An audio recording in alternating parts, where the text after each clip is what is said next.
ಕೇವಲ ಜಗನ್ನಾಥ ಹಲಿಂಗೆ ಮಾತ್ರ ಅಲ್ಲ, ದಾವಣಗೆರೆಯಲ್ಲಿ ಫುಡ್ ಸೇಫ್ಟಿ ಆಫೀಸರ್ ಮನೆಯಲ್ಲೂ ಕೂಡ ಖಜಾನೆ ಇರುವುದು ಪತ್ತೆಯಾಗಿದೆ. ದಾಳಿಯ ಸಂದರ್ಭದಲ್ಲಿ ಲಕ್ಷಾಂತರ ರೂಪಾಯಿ ಮೌಲ್ಯದ ಚಿನ್ನದ ಆಭರಣ, ಬೆಳ್ಳಿಯ ಆಭರಣಗಳು ಪತ್ತೆಯಾಗಿವೆ. ನಾಗರಾಜ್ ಅವರಿಗೆ ಸೇರಿದಂತಹ ಫಾರ್ಮ್ ಹೌಸ್ ಸೇರಿದಂತೆ 5 ಕಡೆ ಲೋಕಾಯುಕ್ತ ಅಧಿಕಾರಿಗಳು ಏಕಕಾಲದಲ್ಲಿ ದಾಳಿಯನ್ನ ಮಾಡಿದ್ದಾರೆ. ನಾಗರಾಜ್ ಅವರ ಮನೆಯಲ್ಲಿ ತೀವ್ರ ಶೋಧ ಕಾರ್ಯ ನಡೀತಾ ಇದೆ.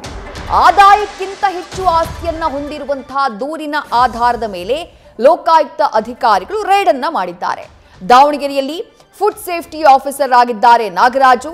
ಇವತ್ತು ಬೆಳ್ಳಂಬೆಳಗ್ಗೆ ನಿದ್ದೆಯ ಮಂಪರಿನಲ್ಲಿದ್ದಂತಹ ಫುಡ್ ಸೇಫ್ಟಿ ಆಫೀಸರ್ಗೆ ಶಾಕ್ ಅನ್ನ ಕೊಡುವಂತಹ ಕೆಲಸವನ್ನ ಲೋಕಾಯುಕ್ತ ಅಧಿಕಾರಿಗಳು ಮಾಡಿದ್ದಾರೆ. ಅವ್ರ ಮನೆಯಲ್ಲಿ ಪತ್ತೆಯಾಗಿರುವಂತಹ ಆ ಚಿನ್ನಾಭರಣ, ಬೆಳ್ಳಿಯ ಆಭರಣ ಅದನ್ನು ಗಮನಿಸ್ತಾ ಇದ್ದೀರಿ. ಎಷ್ಟು ಪ್ರಮಾಣದಲ್ಲಿ ಚಿನ್ನಾಭರಣ ಇದೆ ಅನ್ನುವುದನ್ನು ನೋಡ್ತಾ ಇದ್ದಾರೆ. ಜೊತೆಗೆ ಬೆಳ್ಳಿಯ ಆಭರಣಗಳು ಕೂಡ ಕಾಣಿಸಿಕೊಳ್ತಾ ಇವೆ. ದಾವಣಗೆರೆಯ ನಿಜಲಿಂಗಪ್ಪ ಬಡಾವಣೆಯಲ್ಲಿರುವಂತಹ ಇವರ ನಿವಾಸದ ಮೇಲೆ ಅಧಿಕಾರಿಗಳು ರೇಡ್ ಮಾಡಿದ್ದಾರೆ. 5ಕ್ಕೂ ಹೆಚ್ಚು ಅಧಿಕಾರಿಗಳ ತಂಡದಿಂದ ನಾಗರಾಜ್ ಅವರ ನಿವಾಸದಲ್ಲಿ ಪರಿಶೀಲನೆ ನಡೀತಾ ಇದೆ. ಆಹಾರ ಸುರಕ್ಷತೆ ಮತ್ತು ಗುಣಮಟ್ಟ ವಿಭಾಗದ ಡಿಸ್ಟ್ರಿಕ್ಟ್ ಸ್ಟ್ಯಾಟಿಕಲ್ ಅಧಿಕಾರಿ GS ನಾಗರಾಜು ಅವರ ನಿವಾಸದ ಮೇಲೆ ರೇಡ್ ಆಗಿರೋದು.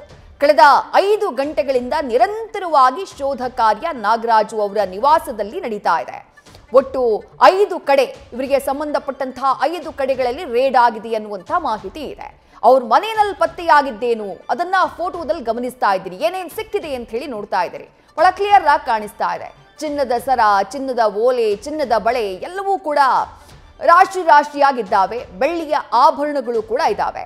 ಜಗನ್ನಾಥ ಹಲಿಂಗೆಯವರ ರೀತಿನೇ ನಾಗರಾಜ್ ಅವರ ನಿವಾಸದಲ್ಲೂ ಕೂಡ ಪತ್ತೆಯಾಗಿರುವುದು ಒಂದು ರೀತಿ ಬೆಳ್ಳಿ ಚಿನ್ನದ ಆಭರಣಗಳ ಖಜಾನೆ.